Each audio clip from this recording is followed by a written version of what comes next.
Who's the best mentor for you? Well, it depends. That's a classic mentor answer, I know. I'm Chris Cooper. I'm the founder of Two Brain Business, and this is Run a Profitable Gym. And today, I'm going to tell you how to choose the best mentor for you, whether that's with Two Brain and our team of professional mentors or somebody else. Now, you're a fitness coach, and you know the value of coaching, and you understand that if you have a coach for fitness or for business, you're going to get where you want to go a lot faster. But choosing a mentor is tough. You want the right mix of empathy, somebody who's been there, and accountability to keep you moving forward as an entrepreneur. A mentor's first job is to diagnose your largest problem and then show you the best, simplest, fastest solution for you right now. But that's actually the easy part. We use tools like the Two Brain Dashboard and the Two Brain Growth Toolkit to make that diagnosis and the prescription really, really clear. The hard part is implementation. Now, you went to school, I went to school, and at school, our teachers have taught us that knowing the answer is the solution to any problem. But that's not true. You know this as a fitness coach. Just knowing the answer does not get you results. Knowing that you should raise the rates in your gym won't make you profitable, right? You need to take action. Most people fail to take the hard steps and the risks and all the stress that's required to change. And most of us get paralyzed by fear and, myths like grandfathered rates and these stories that we tell ourselves, just inertia. And we need somebody to break the big problems down into small steps, help us get over our own internal barriers, and then stay with us while we execute on one little thing at a time. Now, you've seen the personality tests out there like Myers-Briggs and Kolbe and StrengthsFinder. I'm sure you know those. They're interesting, but they don't tell us how to actually get the work done. So today I'm going to give you an exercise to help you figure out the kind of mentorship that you need that's going to actually get you results. All right, here we go. So there are 6 steps to finding the best mentor that's going to get you the best results right now. And I've got this little worksheet here.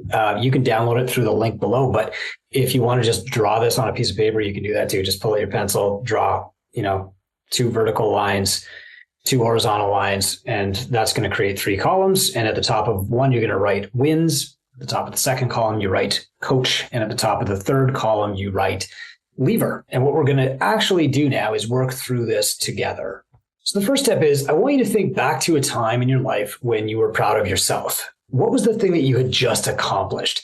Was it sports related? Did you get an A on your report card? Did you win the big game? Did you win the spelling bee, strike out the key batter, hand in a project that you really loved, make a painting?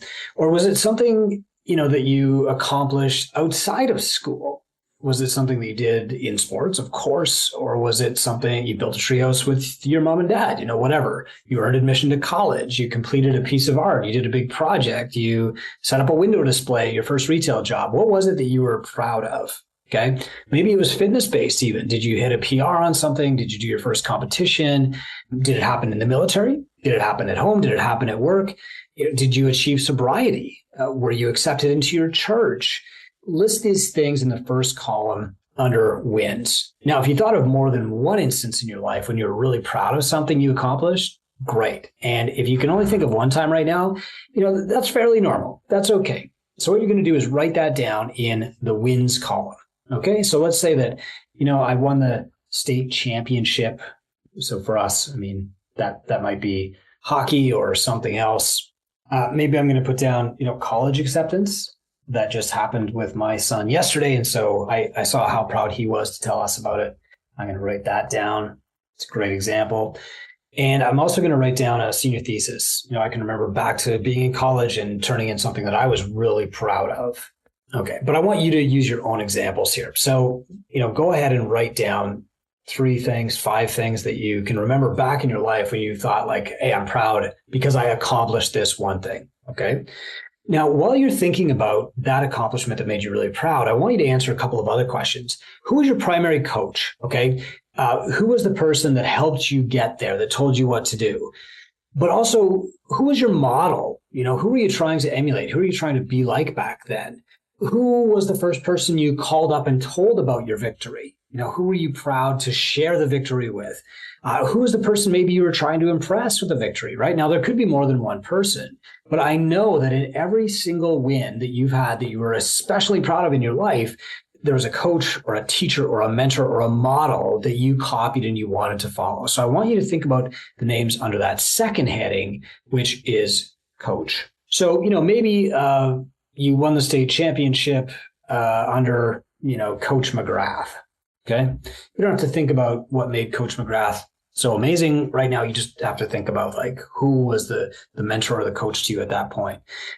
College acceptance, who was the person that you were most proud to tell? And it could be your parents. Absolutely.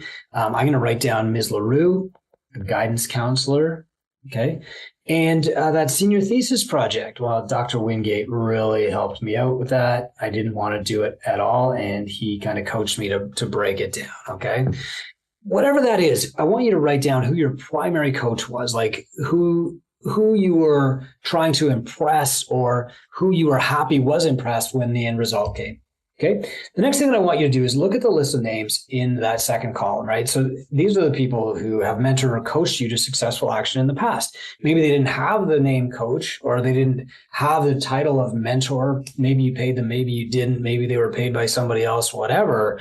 But these are people who actually got you to do something and be successful at it, right? They're not just somebody who taught you something interesting. They didn't write your favorite book. They're not the host of your favorite podcast. They're the people that actually got you a result that you're proud of. So now what I want you to do is under that lever column, that third column, I want you to write down what was their coaching or leadership style. Now, you don't have to be formal about this. Just write down the first word that comes to mind. Were they like an authoritarian? Just do this. Were they a listener? Were they a cheerleader? Were they Socratic, right? Like they just asked you questions until you came to the answer yourself. Were they a drill sergeant, literally or, figuratively? So write down one or two words to describe the lever that they used to help you get to that result. Okay. So for me, Coach McGrath was a real authoritarian. There was no room for doubt. Do this right now. Show up at this time. If you don't make practice, you're benched, stuff like that.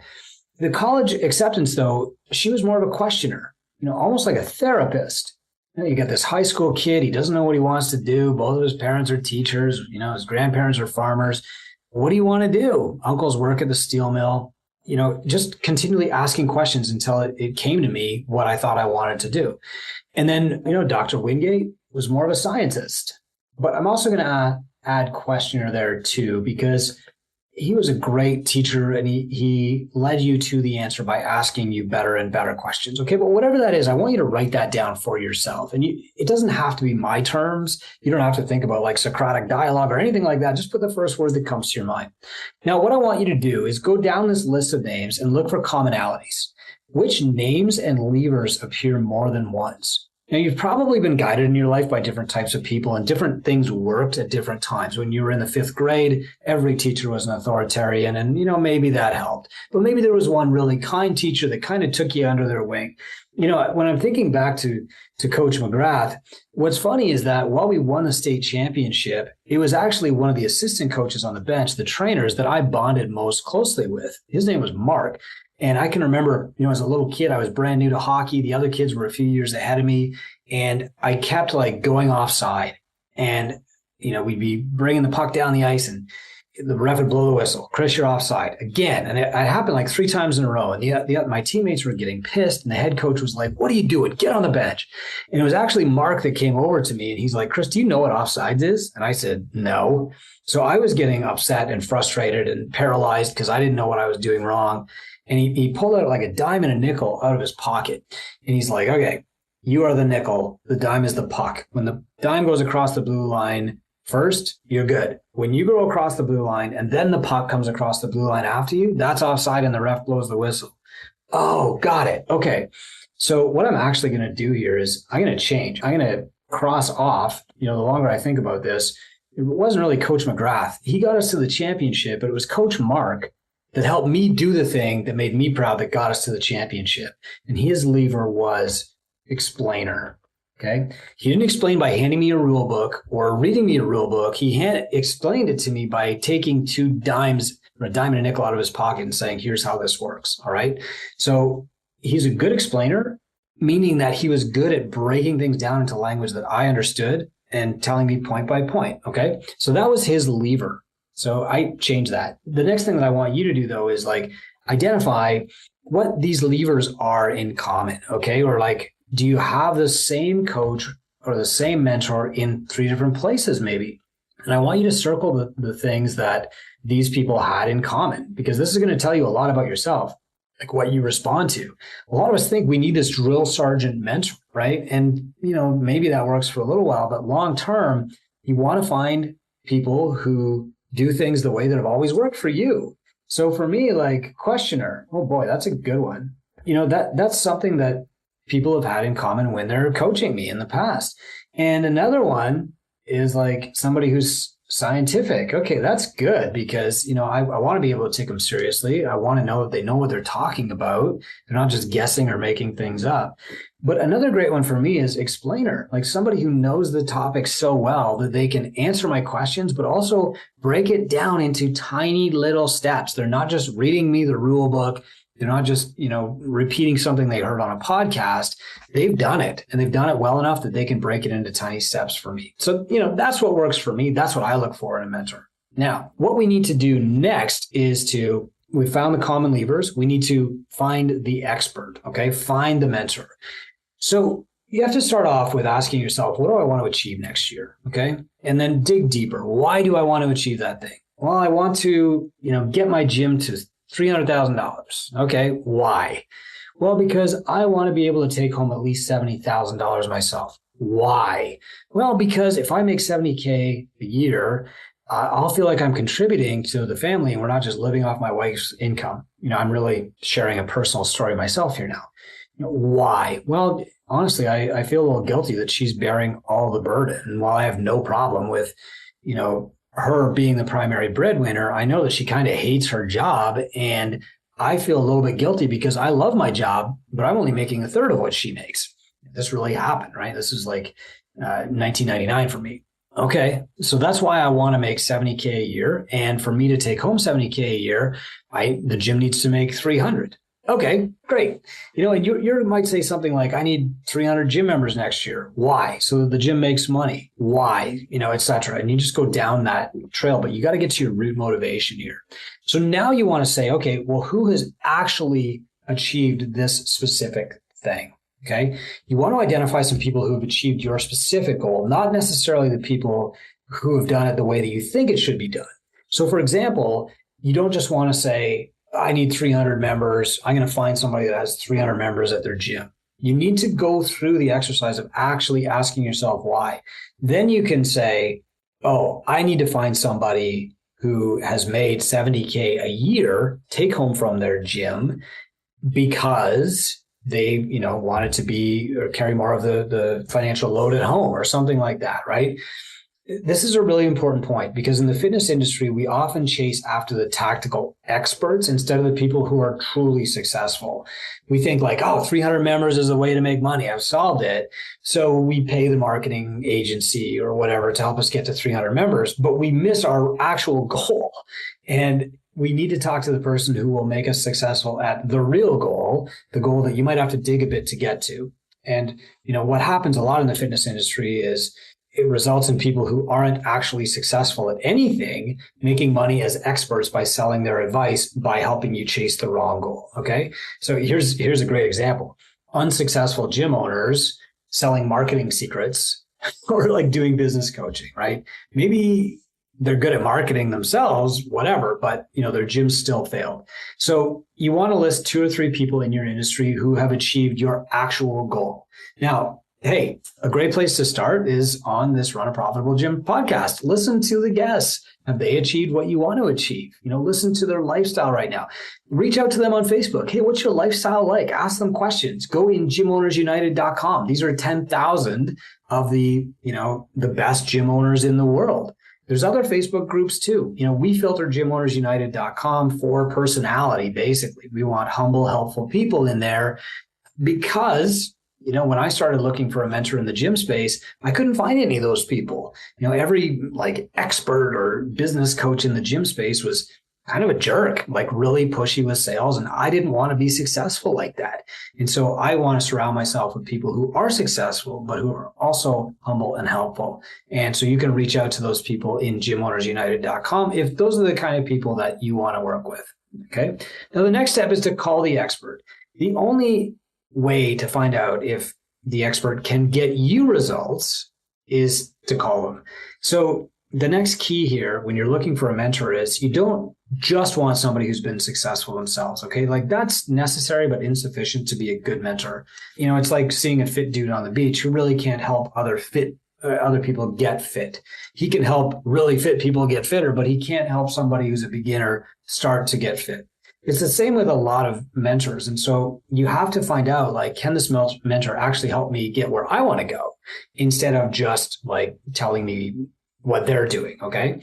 So ask him or her how they would approach your problems.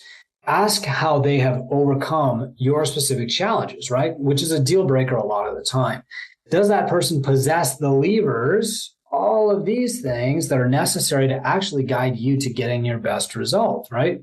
The things that you know have gotten results for you in the past, or are they just selling a tactic? Hey, get 30 leads, whatever. The best mentor that you find, it might not be me. It might not even be one of the 55 professional trained mentors on the Two Brain team. But there's only one way to find out. Start by booking a call with my team. It's free, and we might choose each other. I'm Chris Cooper. This is Run a Profitable Gym. And look, I firmly believe that every coach needs a coach. If you don't have a coach, it's going to be really hard to convince your clients that they need a coach. That's true for fitness. It's just as true for business. If you really want to have a successful anything in life, a coach is the person that's going to be your objective eye. It's going to be the person that guides you there, that shows you the shortest path, the easiest path, that gets you there quickest and helps you achieve more than you ever thought possible. Hopefully we can be that for each other, but I hope this exercise guides you into picking a mentor so that you can grow your business and help more people.